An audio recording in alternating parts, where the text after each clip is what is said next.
Hi, thanks for joining me on the Listen Up Girl podcast. I'm your host, Zach Randall-Friedman.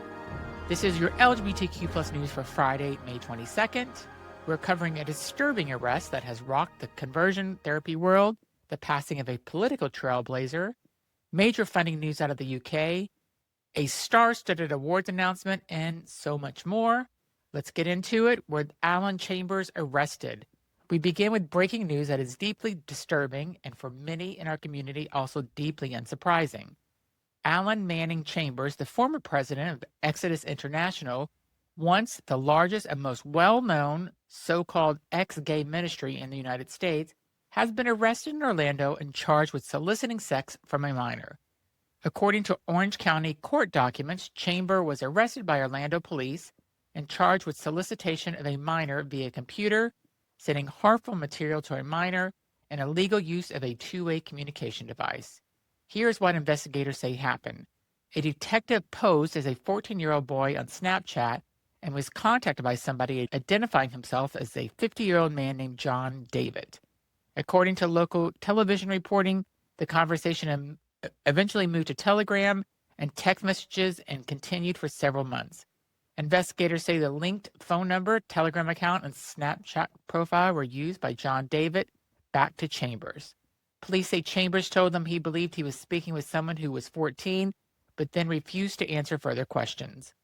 Detectives also alleged that John David suggested meeting the person he believed to be a 14-year-old in April of this year, and when he claimed he'd been pulled over and couldn't make it, he allegedly suggested the teenager take an Uber to his office. Chambers was arrested on Tuesday, May 19th. Now, for context on who Alan Chambers is, for decades, Exodus International was the most prominent network of ex-gay ministers in the country, frequently cited in political and religious debates around LGBTQ plus rights. Chambers became one of the most recognizable public faces of the so-called change movement, but in 2012, notably, he publicly renounced conversion therapy and stated he did not believe cure was an applicable concept for homosexuality. Exodus International closed in 2013 after nearly 37 years of operation. Chambers later appeared at a Pride event and then delivered 2 sermons in the Washington National Cathedral during Capitol Pride in 2016. This story is going to continue to develop, and we'll keep you updated as we get more details. Next, Barney Frank has died. From disturbing news to heartbreaking news, we are mourning a true giant today. Barney Frank, the pioneering gay politician who reshaped what LGBTQ looks like in American government, has died at the age of 86. Frank died Tuesday at his home in Maine after entering hospice care with congestive heart failure. Frank became the first gay member of Congress to voluntarily come out when he publicly declared his sexuality orientation in 1987. The single act of courage changed the landscape of what was possible for LGBTQ plus people in public life. In 2012, at the age of 72, he married Jim Reddy and became the first member of Congress to marry someone of the same sex. And throughout his career, he made it a point to insist that his male partner be included in all events where other representative spouses were welcome. He didn't ask for special treatment. He simply insisted on equal treatment. And he did it quietly, consistently, and effectively. He told the Boston Globe that prejudice is based on ignorance, and the best way to counterbalance it was with living as an example. That was his reality. This is exactly what Barney Frank was, a living example, a reality that changed minds and moved history. So we honor him today. Next, UK commits £21 million for global LGBTQ plus rights. Now to some genuinely encouraging news from across the Atlantic. The UK government has announced a £21 million commitment to advance global LGBTQ plus rights over the next 3 years. The announcement came on May 20th alongside news that the UK will serve as the host nation for the European International Day Against Homophobia, Biphobia, and Transphobia Forum, known as IDAHOT Plus, which will take place in London in May of 2027.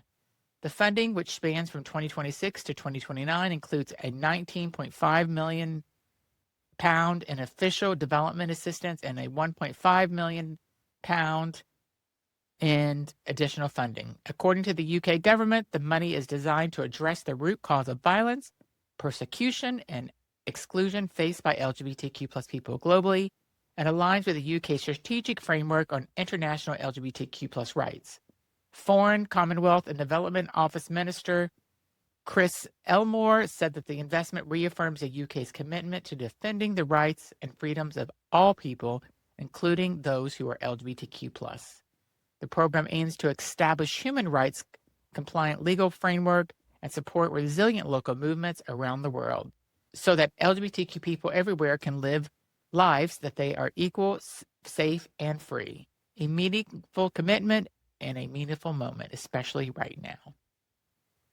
Next, the Elton John Impact Award honorees announce. So some good joyful news, the 2026 Elton John Impact Awards have announced their honorees, and it is truly a remarkable list.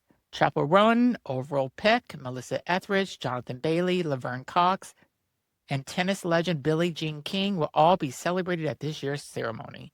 The awards, which are considered the first ever podcast award ceremony, were created by iHeartMedia and Procter & Gamble.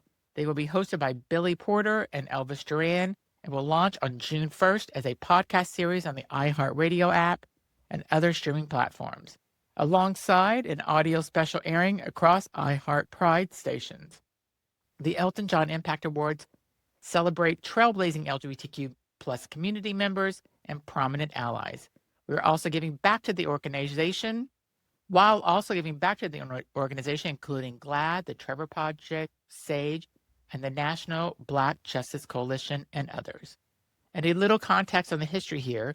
The first Elton John Impact Award was presented in 2022 as part of the Can't Cancel Pride virtual benefit concert, where Elton John, for his decade of LGBTQ plus advocacy and his work for fighting AIDS, over the past 5 years, Can't Cancel Pride has raised more than $17 million for LGBTQ plus nonprofits. That is a legacy worth celebrating, and congratulations to all of this year's honorees. Next, in Mississippi, a high school accused of altering a trans student's photo. So a story that is equal parts heartbreaking and infuriating. A Mississippi high school is being accused of digitally altering a graduation photo of its 2026 salutatorian, who is a trans masculine, to make him appear more feminine. A May 17th Facebook post from D'Albertville High School congratulating Jonas Hill on his academic achievement identified him by his dead name and included a photo of him in his Army Junior ROTC uniform. Jonas earned salutatorian. He deserves to be celebrated exactly as he is, and yet, according to his reporting, the school appears to have altered his image and used his dead name in a public post. This is not a clerical error. This is a school failing a student who has accomplished something extraordinary. We will continue to follow the story and bring you more as we get updates. Next, Leeds appoints its first openly gay Lord Mayor.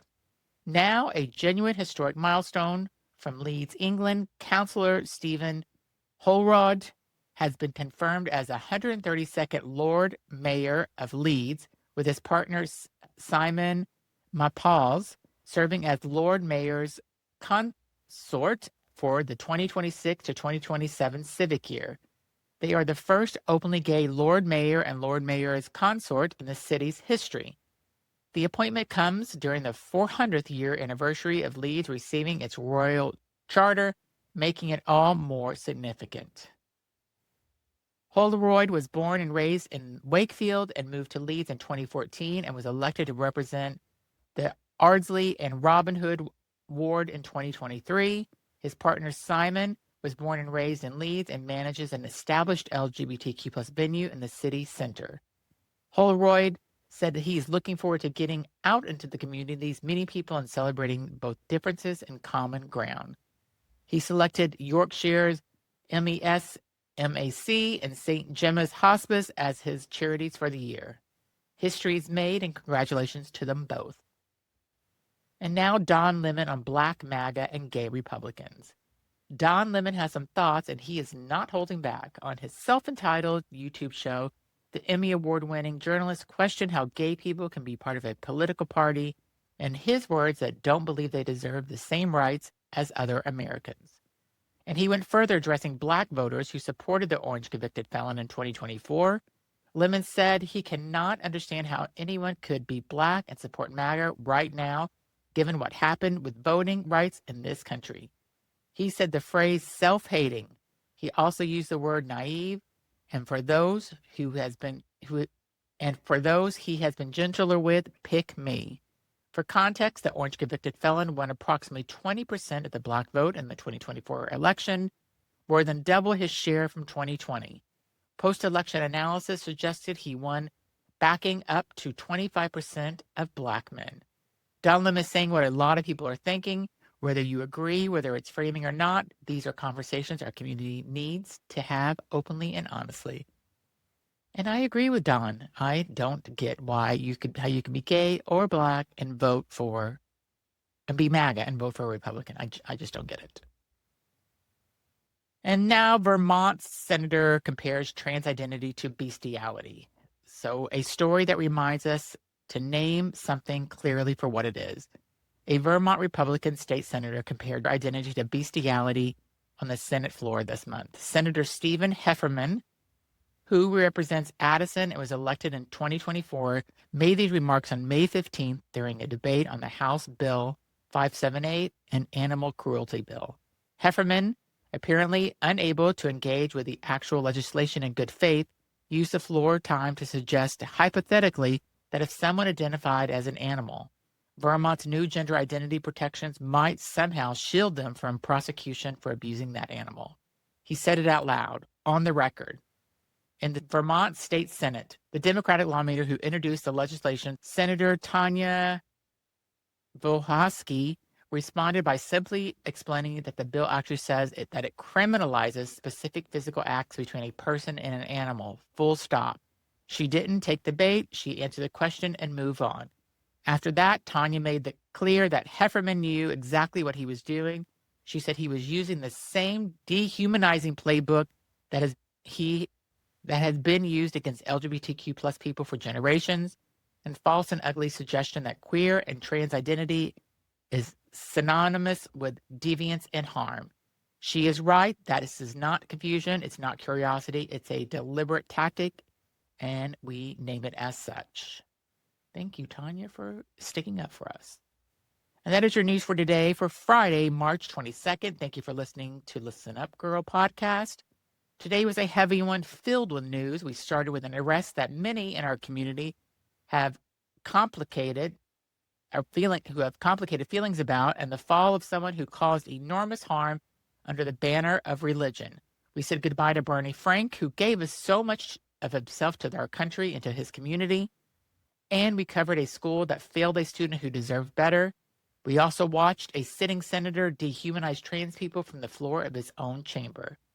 But we also celebrated the UK stepping up with real money and real commitment, Leeds making history, an award show honoring some of the most extraordinary LGBTQ plus voices in our culture, and the community has always been able to hold all of it at once. The grief and the joy, the outrage and the pride, and that is who we are. Thank you so much for listening to the Listen Up Girl podcast. If this episode resonates with somebody that you know, please share it. Please leave a review, because the more reviews you leave for this podcast on your favorite podcast platform, the more people will hear this podcast.